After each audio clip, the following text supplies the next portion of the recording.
Good afternoon, everybody. Welcome to our Lunch and Learn. I know we have a lot to cover. I just want to thank everyone that has sent in questions to, I know the PTO got a lot of questions and comments, so thank you for those. I feel like we're going to be able to answer a lot of those, but if we don't, then we'll have some time for some Q&A at the end. I am Dr. Kevin Maxwell, principal at the David T. Howard Middle School. And if we could introduce ourselves, starting with the school business manager and then 6th, 7th, and 8th grade assistant principals. Hello, I'm Shonda Beatles. I'm the business manager here, and I'm in charge of the operations for the building. Hello, Joy Anton, 6th grade assistant principal. Good afternoon. Hello, hi, Sarita Allen, 7th grade assistant principal. Good afternoon, I'm Geraldine Harper, the 8th grade assistant principal. Good afternoon, I'm Asha Washington, the special education lead teacher. Yeah. Hi, I'm Nurse Kelly. And I'm Tanisha Poe, the instructional technology specialist. Okay, great, thank you. So we're going to get started right away and just kind of go through some slides that I have. Just want to make sure by a thumbs up that you can see my slide that says 2021 Phase 2, right, Ms. Poe? Can you see that? Okay. All right, so just to talk a little bit about, I had a conversation with the full faculty. So the faculty meeting, we have some conversation and I will share some of that. You know, when we have discussions around, you know, what we're doing right now, there are words that I feel like we have been using a lot, including unprecedented. That's a word that I will try not to use today, but we hear this a lot as we're in this pandemic learning. But we have said, as far as to our staff, building an airplane in the sky, because that's what we feel like we've been doing from last spring to this fall and then to November 16th. Asynchronous. I think I've used that word asynchronous more in the last couple of months than I have my entire life. I think when our kids are 40 years old and they hear the word asynchronous, they will make that synonymous to the pandemic. Other words that I've not used very often and now I'm using is the word untenable. You know, untenable is not able to be maintained or defended against attack or objection, that we are at times in an untenable situation. Another word that I've used recently is the word inured. And inured, the definition is accustomed to something, especially something unpleasant. And I feel like at times we are numb to the fact that we have had so many people that have lost their lives to COVID, 217,000, which is actually the same amount of people in Baton Rouge, Louisiana.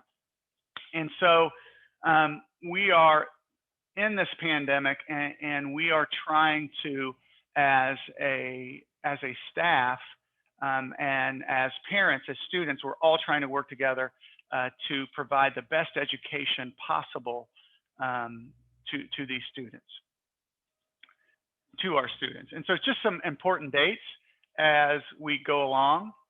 And I'll pause after a few of these. October 12th is a deadline to complete the intent to return form. So a couple things to remember. If you do not complete the form, then the default will be virtual. So it will be virtual. Also, if you would have your son or daughter complete it and he or she would go face-to-face, and we go face-to-face on November 16th, and it's not working for whatever, then you could have your son or daughter go virtual. It would not be in the opposite. If you don't choose face-to-face, then the next opportunity for that to happen would be January 19th, which would be the start of second semester. October 16th, we'll make the decision in regards to the health data. And I am not an expert on that. Dr. Katika Levitt, she's had some conversations. A lot of you might have been in the town halls. If you're not, definitely I would suggest going on Facebook Live, or because you can get on Facebook Live or get on that information even if you're on Facebook or on the APS website to get that information, because the number is over 100. And what I would be able to tell you that is if the number is for the average of 2 weeks over that 100, then we would maintain virtual schedule. Also, okay, so October 26th is the start of the second 9 weeks. And I will talk about this a little bit later, but what we want to try to do, and we might not be able to do this, but if we will have to tweak the schedule, but anything that we can start on October 26th as opposed to November 16th, we want to try to do that because, again, it's less of a pivot when we head into November 16th. October 26th is the start of the second 9 weeks. October 28th is the first all-day asynchronous day. That is a district directive. As all of you know, we have been doing that daily asynchronous day based on subject. That would cease to exist on that Friday before October 23rd. And so we would start as the asynchronous day on Wednesday. November 16th is the start of phase 2. And so if those numbers are low enough, the health data is low enough that we can go to phase 2, then that's where we would have some students who would be face-to-face, some who would be virtual, and then others who would be AVA. Then I just put in the Thanksgiving break, the winter holiday break, the end of second semester. And again, I just want to highlight that a little bit because I think since I've been here, for sure, that the end of the semester is the last day before winter break. And so remember, this year, the end of second semester is January the 15th, and then the start of second semester is January 19th.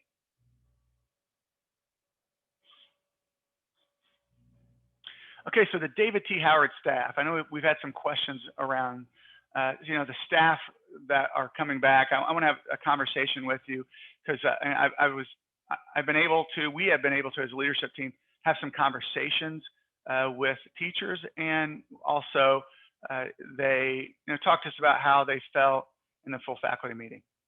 I'm going to use the word teleworking. I just want to define that because I think that's a word that we're using in APS, but basically it is if someone teleworks, if a staff member is teleworking, then they are working virtually, they're teaching virtually. And so we are working on right now, and teachers are starting to decide and fill out paperwork because if they telework, then it would have to be approved. And so we're getting back that information. And at this time, that at first we felt like it would be about 33% of our teachers would not be going face-to-face.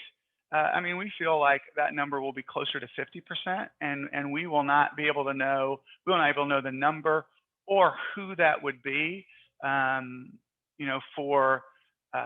definitely after that October 12th. I know that's a question that you have, or a lot of parents have, but the percentage I think will be closer to 50%. The other thing that I want to bring up, or another point, is that some of these staff members might not be approved. And I will say what's happened in other districts, and I don't know if it's going to happen here, and I don't have an example, and that is that staff may choose to retire or resign.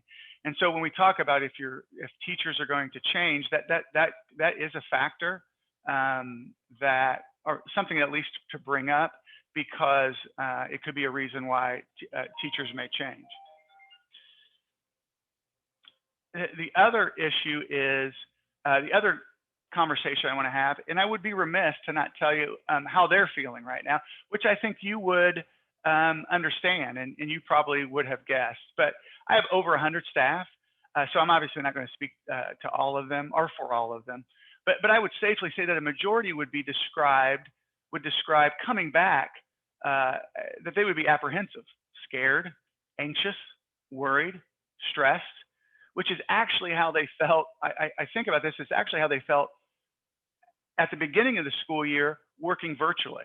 The big difference is they felt that way because in August, due to whether they could teach students in this platform.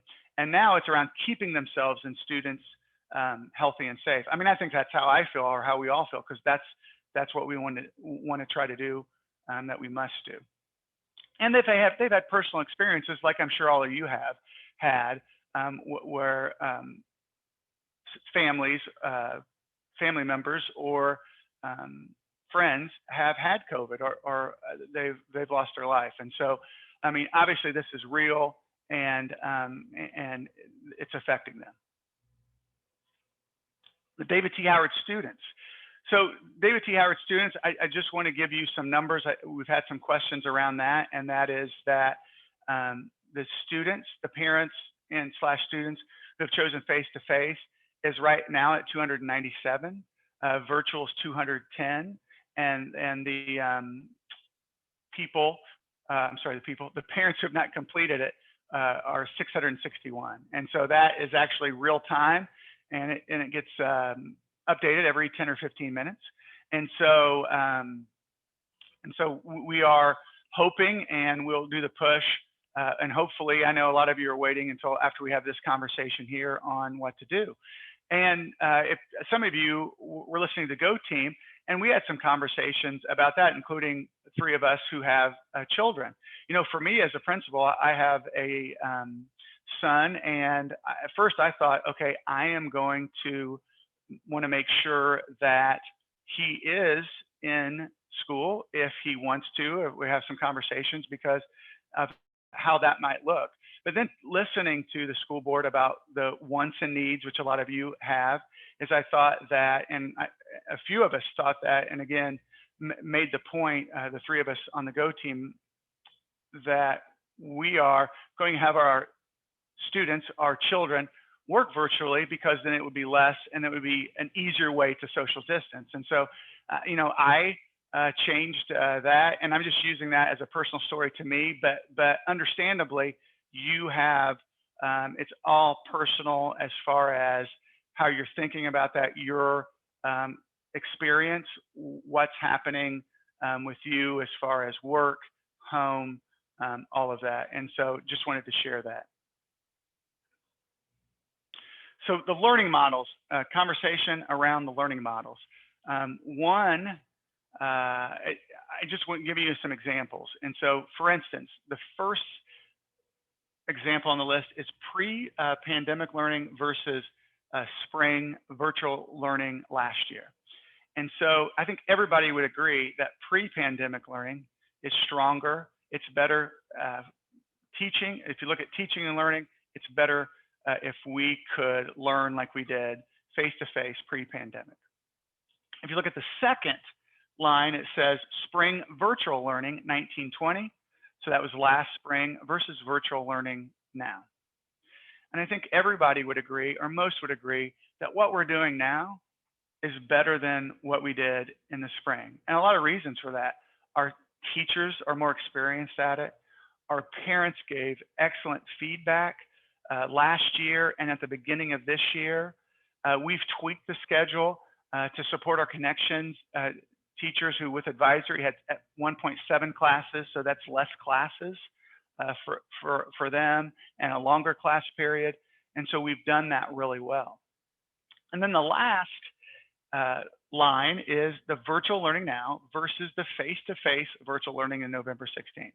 And I know a lot of you want me to tell you which would be better for teaching and learning, but I don't. And I do know that, and I say this a lot as a parent and as a principal, is that every decision you make can be better or worse. And we really don't know something like that because we haven't done it. I mean, we do know that virtual learning is working well. And if we could go back to pre-pandemic learning, we would.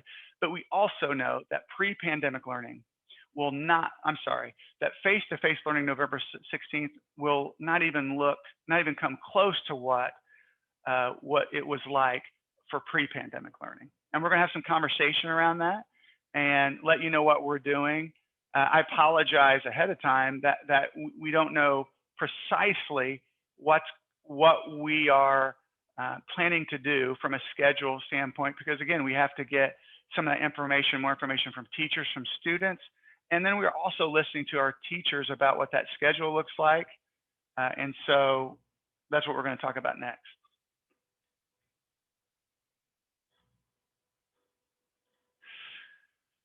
Okay, so a lot of bulleted points.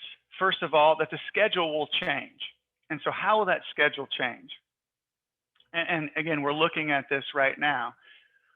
What we don't want, what I don't want, is 100% change for kids who are virtual and kids who are face-to-face. So for argument's sake, if we said 50% of the students would be face-to-face and 50% of the students would be virtual, if we change the schedule in a way, a face-to-face schedule, where then we would have to say it's long or more minutes, and we have to change that virtual schedule, we would change 100% of the learning. And so what we're trying to talk about, conversations around, because we don't want to see students who are working virtual to have a longer time or more time on the screen. All right, so we want the same amount of screen time. And so we're having conversations on how that looks, including, we've put out to the leadership team, and we're going to send it out to our teacher leaders, of different options, 4 or 5 different options to look at, where maybe we're doing the proficiency and beyond and the advisory at the beginning and the end. Maybe we are going to go every other day with core subjects like we did with connections. Maybe we're going to make them a little bit longer time for less transition. And so we are looking at that. We're also looking at the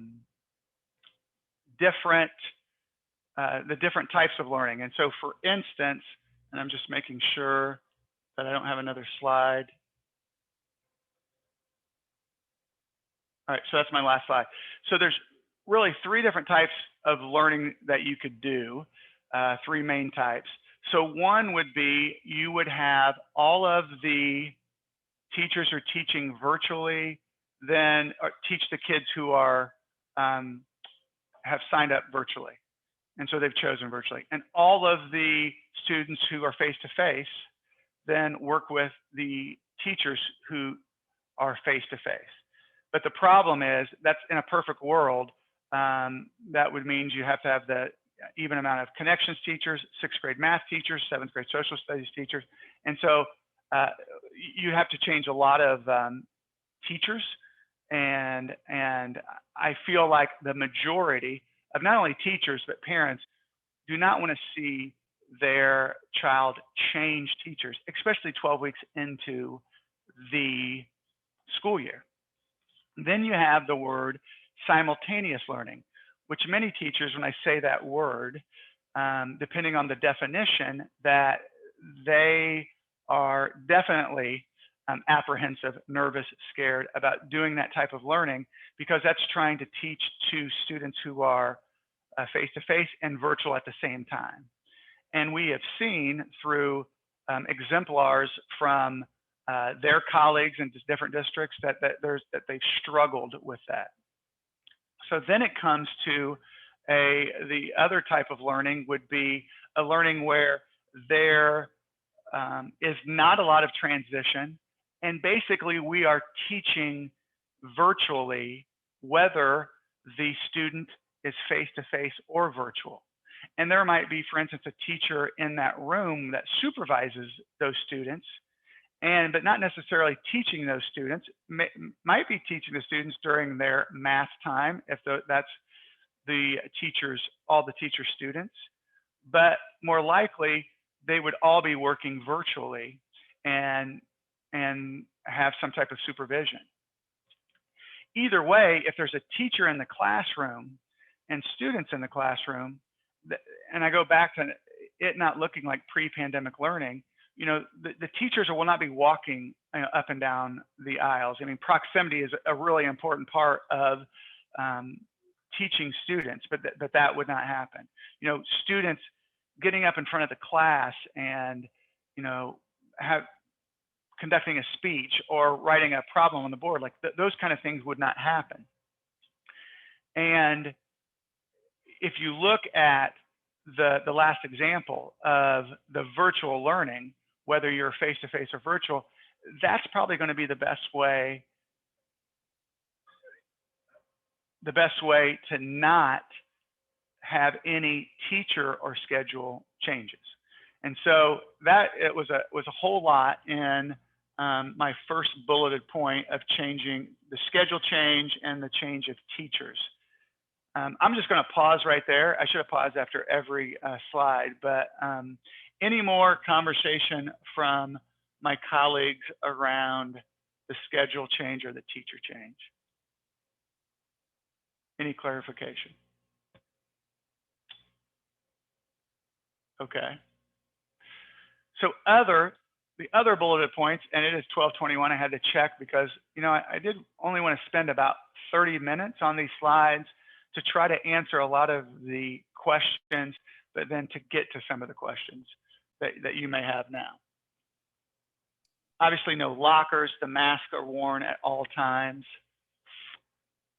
I think I said in the Go team meeting that gifted, our preference is that they would have that children who are labeled gifted, who have 2 gifted segments, would keep with 2 segments. Georgia says that we must give at least 1 segment. So our preference is to keep both segments. And again, depending on the learning style, the last one that I spoke about, if we're going more virtual, whether it's face-to-face or virtual, I think would be easier. No matter what, if it's 1 gifted segment, it would obviously be the math segment if that is one of the 2 student segments, because math is accelerated. They would bring their device every day. We're going to have time outside and for recess and time where there's social distancing, but it's so important. We have a brand new building. We have a brand new HVAC system, but our windows do not open, and they will not open. I mean, they spent $54 million, and that's not going to change. But we can utilize the area underneath the library that's outside, the courtyard, again, with all weather permitting.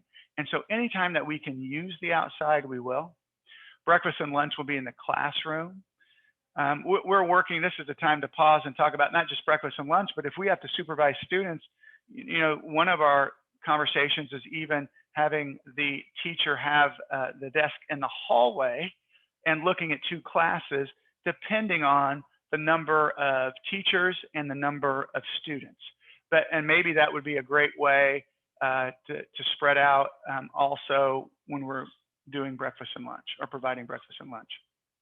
Connections, getting a lot of questions around connections because we might have an expert. Say for instance, we have, we're talking about 7th grade science, and I have no idea which teachers are going to telework and are going virtual and which are going face-to-face.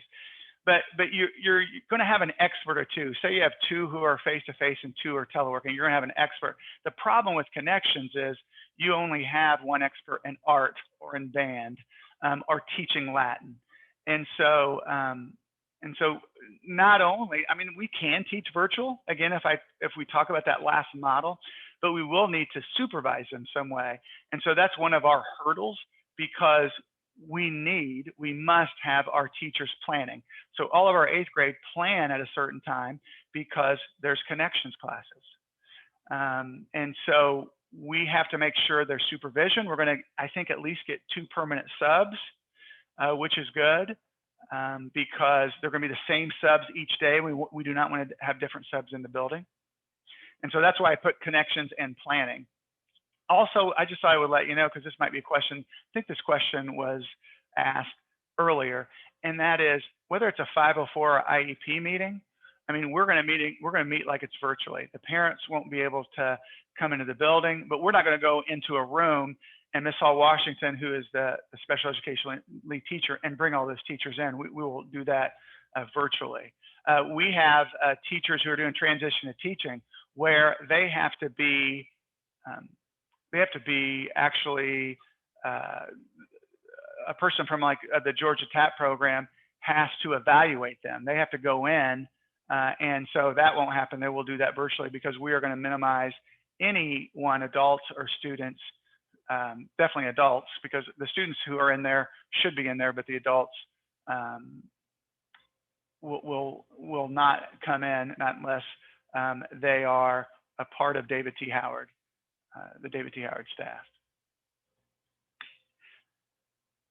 And that is my last slide as far as the information, the general information, as far as how that looks. Like I said before, you know, I wish I could give you more of a definitive way that we are going to work on November 16th. But we are working on that now, including Tuesday. I know Monday and Tuesday's fall break for you. Monday's fall break for the teachers, but Tuesday they have professional learning, and we're going to have some teachers working through that schedule and how that looks. And so definitely by the end of the week, I'm hoping that we would have how that looks. But like I said, anything that we can do, any change that we need to make, if we can make that on October 26th, and that again depends on the data on October 16th, then we want to try to work through that and implement that on October 26th, so it won't be as much of a change as we head into November 16th. So I'll pause here if there are maybe some questions in the chat or anything that my leadership team would like to clarify. Yes, I wanted to just say one thing is that while we know that there are a ton of decisions that you families are making, we, the Howard leadership are making, one of the decisions that we hope you don't have to make is think about what you're not getting, right? We want to make sure that the quality of instruction for face-to-face or virtual is exactly the same. You get the same quality instruction so that you don't feel like that is a decision that you're having to make. We want, as much as possible, as you guys have asked in the chat, is how can my child keep their teacher, right? And so that's what we're doing our best to do, that so that your child can, they have relationships they built with the teachers. They're in tune with the group of students that are on screen with them. And so we are doing our best to see what we can do to keep that the same, so that, you can trust that face-to-face and virtual, that they have the same quality instruction.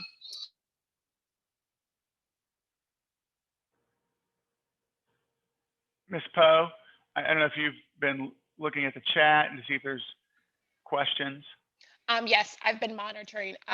One of the questions is about the number of students face-to-face. If we have a certain number, like what happens if more students sign up for face-to-face than can be socially distanced? Yeah, that's an excellent question. And I'm glad that the parent brought this up.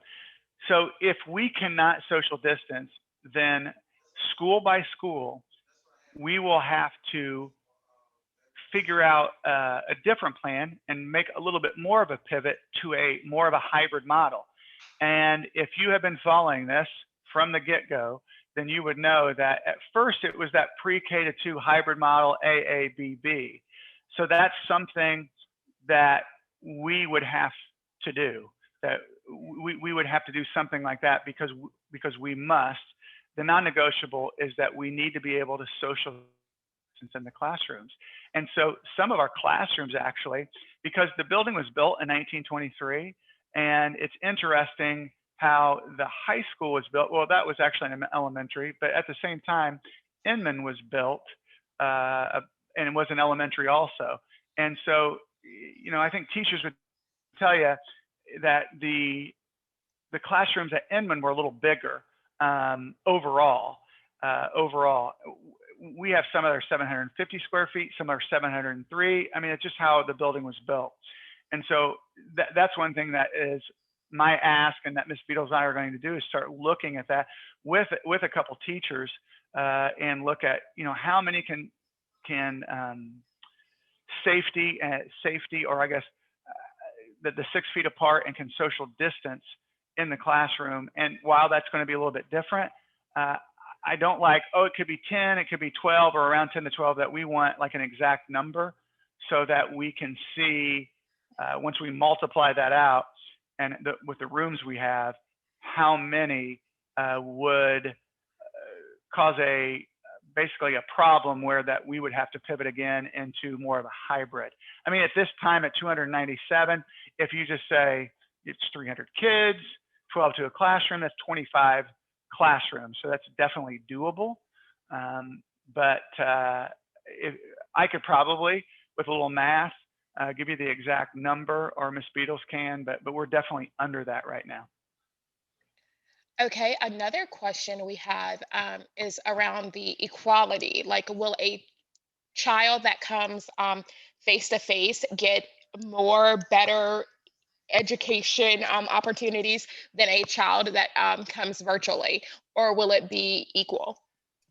So yeah, the answer to that is meant to be no, because again, we want them to have the same quality instruction. And again, that's not a decision that we want you to have to make. Again, we have to be mindful that when we talk about face-to-face instruction, we're still talking about teachers and their comfort level of overly interacting with students so that they can make sure that they can go home, you know, feel comfortable to go home to their own families and not feel like they've compromised themselves. And so in the very beginning stages, you know, you're going to see a similar model of the virtual teaching that your students have already been experiencing. You know, with lessons.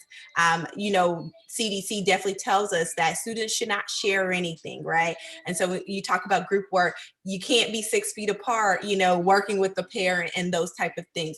And so we still plan to make sure that those social distancing guidelines and those CDC guidelines, as much as possible, can be implemented inside of our classrooms. And so, you know, you probably wouldn't expect, I know, like I can speak to Dr. Sparrow, did a egg lab and all the kids did those at home, you know, so they're going to make sure that those are things that students can do at home and not have a different experience. Miss Allen, you bring up a really good point with the group work. I also, so you know, we're not going to be able to do group work. The other, I think, part we want to pull out is that we're still going to have the students, whether it's homework or classwork, they're going to send that in digitally, because the paper and the pencil, all of that, we do not want to get into that even face to face. So all the work will be coming and going digitally. Okay, thank you. I think that goes back to, I think you answered the next question I was going to ask, which threw me off, about the sharing of materials and if work would be all turned in digitally. And that's why we need them to bring their laptops charged to school each day, parents, please. Another question. Miss Poe, I'm sorry, because what I do want to say is Miss Neal, we are working on, whether we stay virtual or not, is working on being able to check out library books.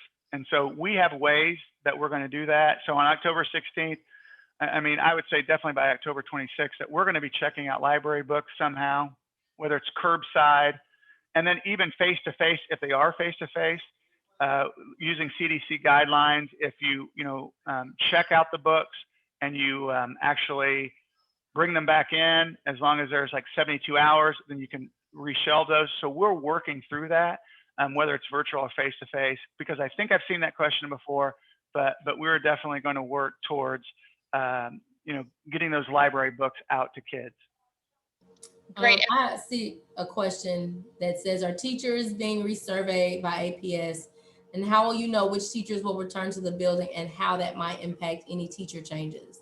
Well, the teachers are not being resurveyed, but the teachers can submit a telework form if they feel that their health may be compromised coming into the building. And several have placed those telework forms, and that is definitely going to impact how we do teacher changes in the building, because that determines how many teachers will actually be in the building. And so, but the only issue with it is teachers can submit that up until November 16th and later. So that can possibly change daily with us.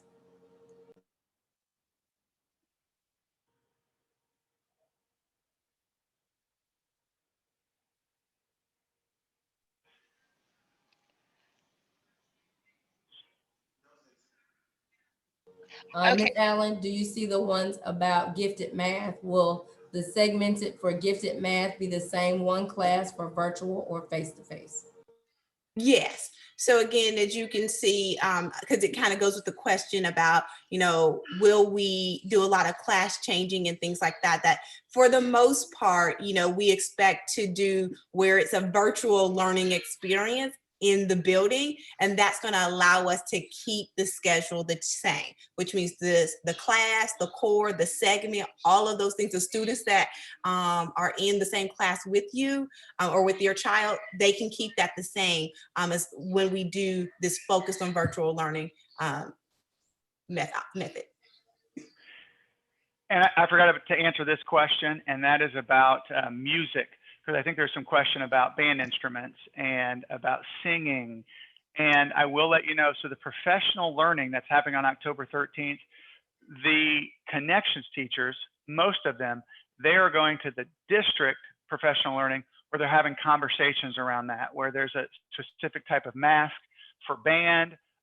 You know, if you followed CDC guidelines and about yelling or singing, that becomes a huge issue. And so they're working through that and getting guidance from Dr. Womack as far as performing arts or performing arts and the fine arts. And so we are definitely making sure our staff is provided the CDC guidelines because obviously with art, right? I mean, there's a lot of material that's getting passed. So what kind of things that we can do, and we'll probably still do digital art. I'm sure Ms. Lebo would still do that. And so anyway, we are working on that, and that is something that we will not miss because that's obviously important. Next question is for Nurse Kelly. What will happen if a child gets sick at school? Nurse Kelly, you're on mute.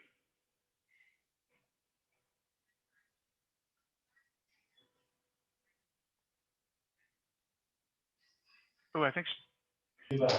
Okay, here we go. Okay.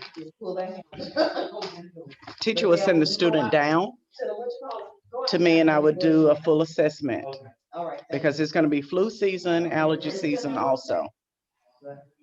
If the student has several symptoms and they're COVID symptoms, you know, no taste, no smell, diarrhea, nausea, and vomiting, of course, those are COVID symptoms.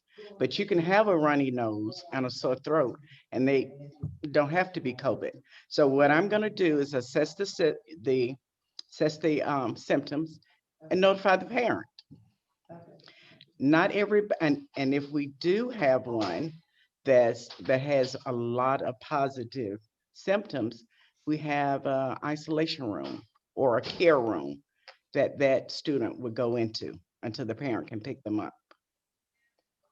I cannot diagnose a positive COVID.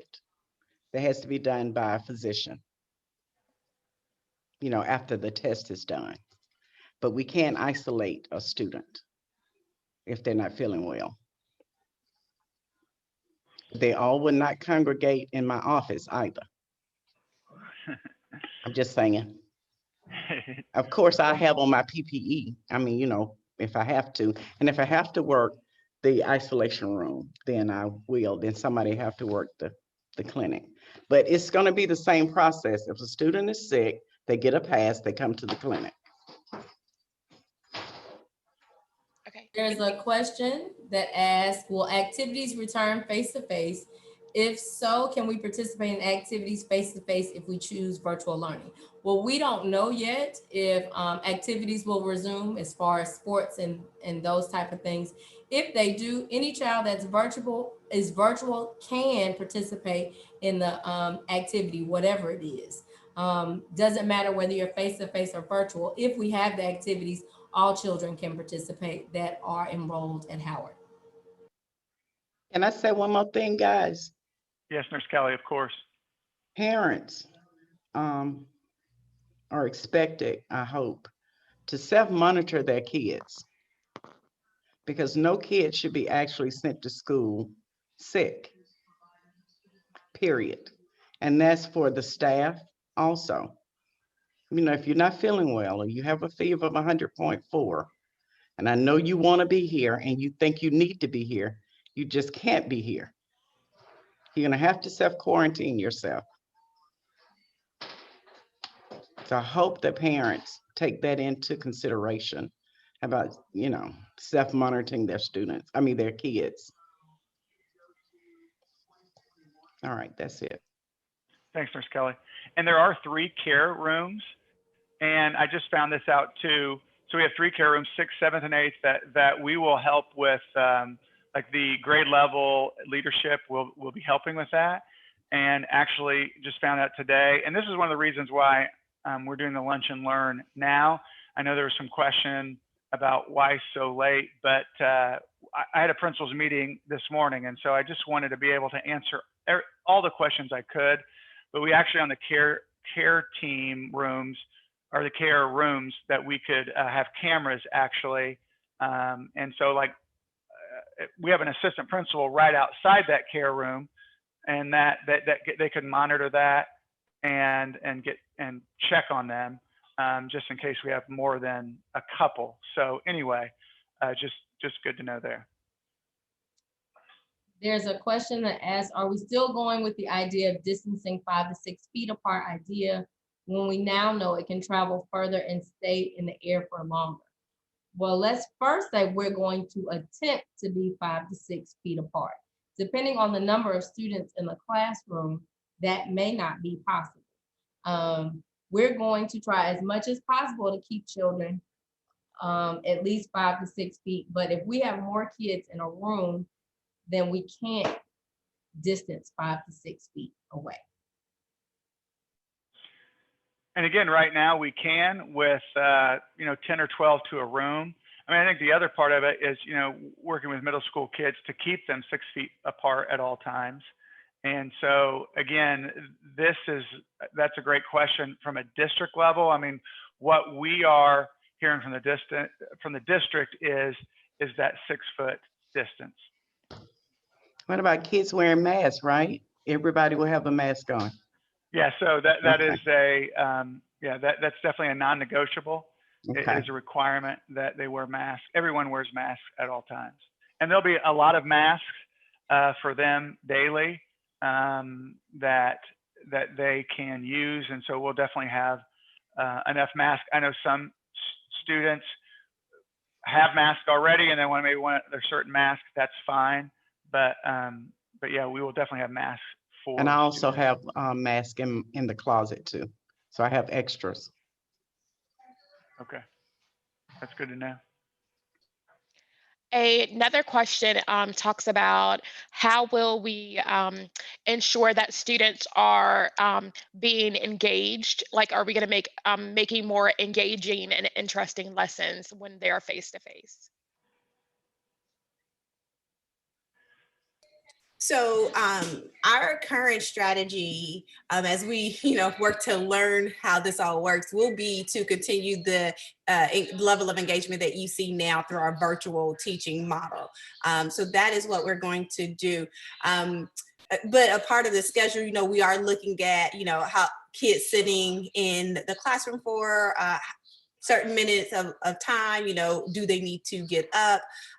What does it look like to take the restroom break? Those are all questions that we are in the middle of deciding right now, and getting feedback from our teachers. We're telling them, here are things we need to think about, and we're getting some feedback from them so we can, make decisions around that.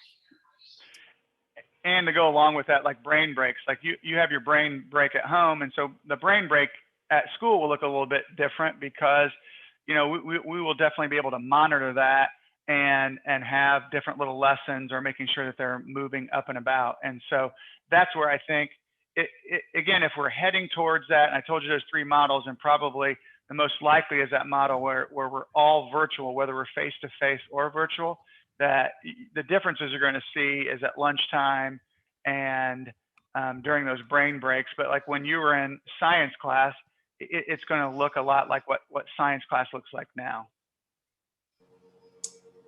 There's a question about, with the introduction of asynchronous Wednesdays, will other days be spent in full and no more asynchronous class periods?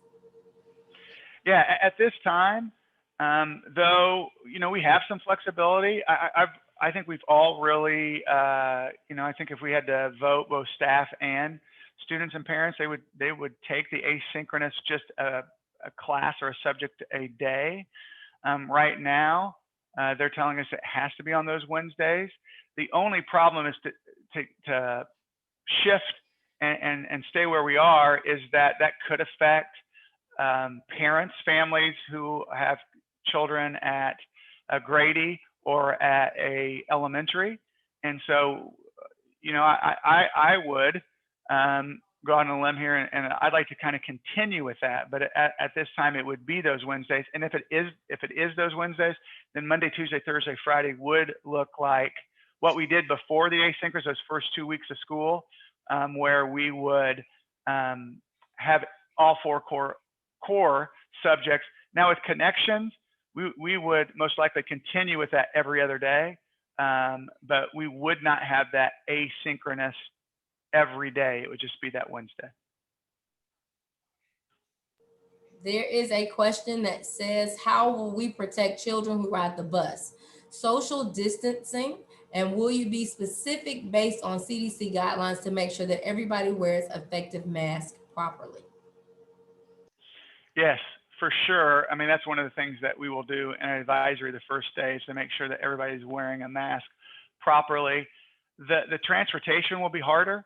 They've already had some conversations around using the front and the back of the bus as far as helping, as far as unloading and loading, which again, I just found out today. That's why I wanted to meet with all of you today. But I think it's less likely. I know Ms. Beatles talked about the school. I think it's less likely for social distancing to happen on the bus. I think it just basically depends on, you know, how many kids are on the bus, and because it's not going to be exactly even, I think, all across town. I mean, the interesting part right now is, because this is real time, we have 300 students who are going in person, 212 site, but they're site-based or virtual. But in 6th, 7th, and 8th grade, it's almost the same. 6th grade's 103, 7th grade's 100, 8th grade's 97. So if all of those are distributed all the way from Morningside to Hope Hill, then the buses would be evenly distributed. I know Mr. Franklin is working on looking at who's going to need transportation and then trying to make the routes work where there's an evenly distributed number of kids on the bus, which I know is a big ask, and Mr. Franklin is really good at the job he does, and I know that's what he's going to try to do. There is a question that says, at lunchtime, when students must remove masks, will they be 6 feet or more apart, and will lunch be in the classrooms? Lunch will be in the classrooms, lunch and breakfast. Now, that doesn't mean we're not going to use the cafeteria and library and auditorium. I mean, we're going to use those spaces. Miss Hill, actually, she's the chorus teacher, and the auditorium, that's her space as a classroom. And so we probably wouldn't use the auditorium, but the cafeteria or maybe the bleachers in the gym or the library. So we'll use those, but we're not going to have cafeteria, or I'm sorry, we're not going to have lunch in the cafeteria, but they will be social distancing when they're eating, but we're going to spread them out. And if some of them can eat outside, then we could do that. But we are going to, there's actually spaces in the hallway. And again, the issue with that sometimes is that we have to disinfect it, right? So if they stay in their same seat, then that is easier than moving around to different places. But we are going to make sure that they social distance when they eat lunch and breakfast. Nurse Kelly, could you please tell us how contact tracing will be implemented should an in-person student have a positive COVID diagnosis? That's actually up to the health services, and Department of Public Health would do the contact tracing. After we report it,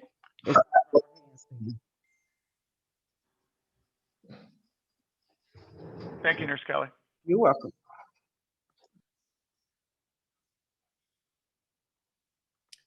There was a question that was asking, someone was asking about, if there's a capacity of how many children can accept to come in, and the answer is no to that. As many families that say, yes, they want face-to-face, we are to accommodate them.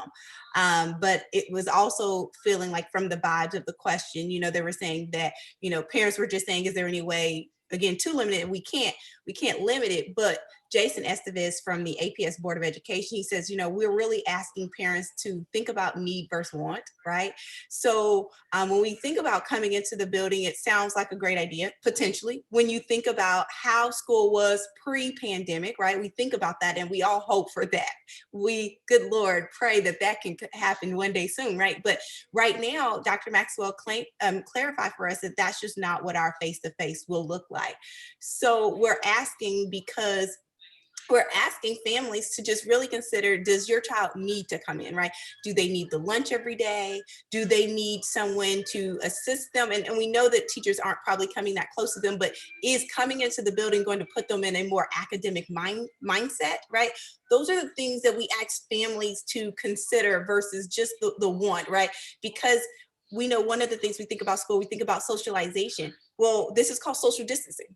So, it's the exact opposite of socializing. And so we don't expect time of just chit chat, right? Because they have to keep the mask on, they're supposed to be 6 feet apart. And we're just trying to maintain a well-being for both our students and our teachers. And that hopefully that helps a little bit when you think about your need for versus your want for your family. But it is a family decision. There's a question that says, do you have a sense of how many teachers will opt to teach virtually with an APS HR request versus those who come in person? And will you have enough staff even for in person? So currently we have about 40+% of teachers that have decided to teach virtually. Will we have enough? It depends on how many kids opt to coming in, and the admin is definitely going to work out how we put teachers in a classroom with kids. But as I said earlier, as we get closer to November 16th, more teachers can opt to virtually teach online instead of coming in. They have to make the best decisions for their family and their own well-being. So even though we make a plan for a teacher and so many kids, that teacher could opt out November 16th, and then we'd have to change the plan.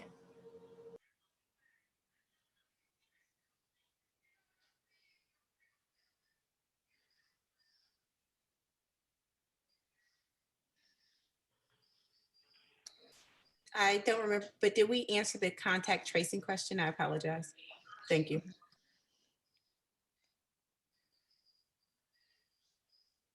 I think I'm checking through. I feel like we've answered most of the questions in some way at this point.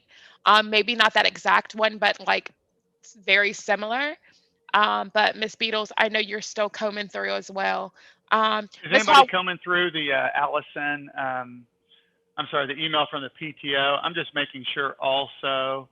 And again, I know I said this at the beginning, but just want to thank everyone that decided to give us a comment or a question, and some compliments too, which I will share with the staff, which are always needed. And so, thank you for that. And just you gave us your overall concerns, just in general about face-to-face, and hopefully we're answering all your questions. I would like for Miss Hall Washington to speak about special education. I know she answered it in the chat, but I think sometimes some of the chat questions will disappear later. And so if you would just answer, what does face-to-face and virtual look like for our special education students starting October 26th? Or So face-to-face or virtual, the special education is going to look pretty much the same. We are going to follow what is in the student's IEP in regards to co-teaching, consult, small group resource, whatever they receive. The only thing that might change is the co-taught teacher, but again, that depends on whether the schedule changes or not. So if we decide to change the schedule, the student's co-teacher may change depending on which special education teachers come back in the building, and then which choose to remain virtual. So in the virtual setting, we will still utilize in the co-taught classroom, the small group breakout rooms when needed for testing and other things that go on in the classroom. The face-to-face model, there will be a co-teacher assigned to that class, will assist the students as much as possible while still socially distancing.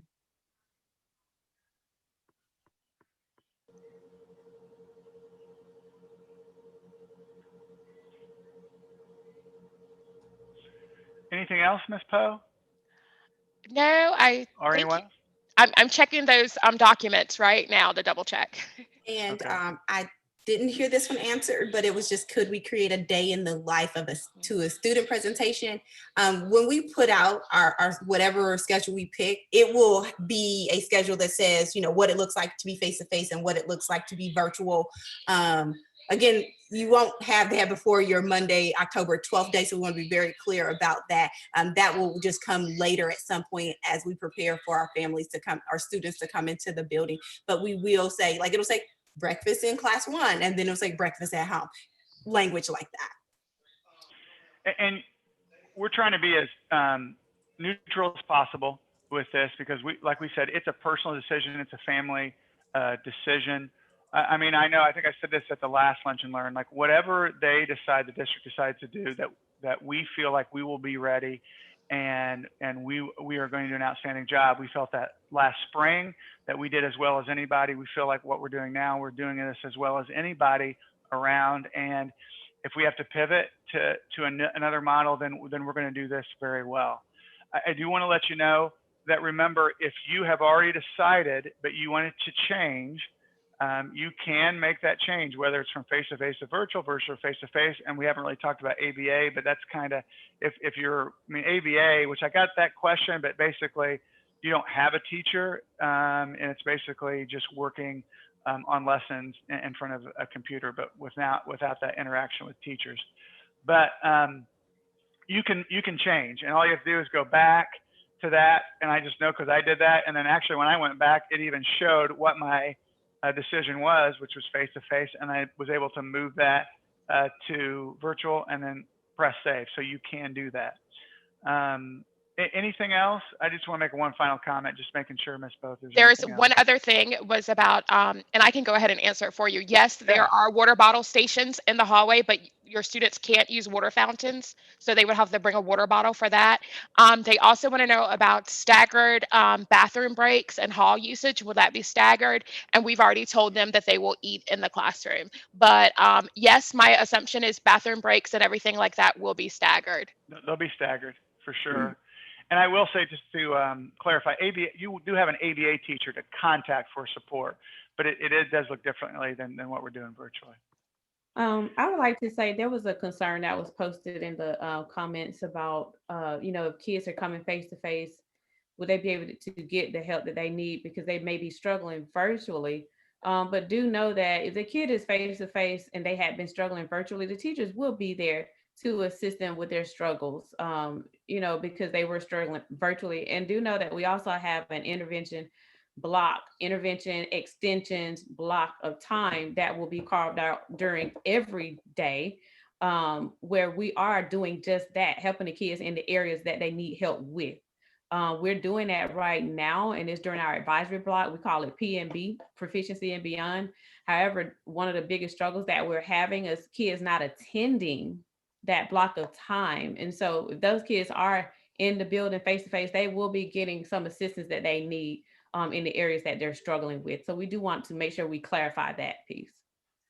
But it will Thank you, Ms. also be Santana. help for the kids who are virtual as well. Everyone will have an opportunity to receive those services, whether they're face to face or whether they're virtual.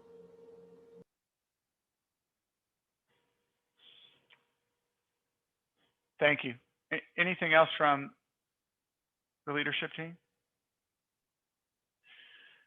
So I just want to say a couple statements. One is, I just want to, I feel like you have been so supported through all of this, that we all have, right? Parents are always critical. They're always critical partners in education, but especially now, right, where we are. And I feel like sometimes, we get frustrated, right? Like, we are all working together, whether before the pandemic, and sometimes we get frustrated. I think through this, the one thing I feel is that not that we weren't empathetic, but we're more empathetic. Teachers and staff more empathetic to the parents more empathetic to us as we're working together. Like, I feel like sometimes we're closer than we ever were before. I mean, you're listening to our lessons sometimes, in your child's living room, or in your living room, or the child's bedroom. And so that we're able to see each other in a different way, which I think will eventually make us stronger when we go back to post-pandemic learning. And so, and that's spoken like a true optimist that I am, and I always will be.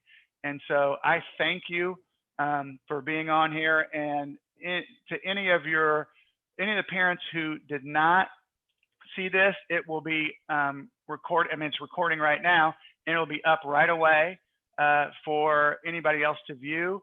And we will continue to have these meetings or have conversations, email, text on Remind to give you all the updates once we know them. So thank you for spending some time with us today.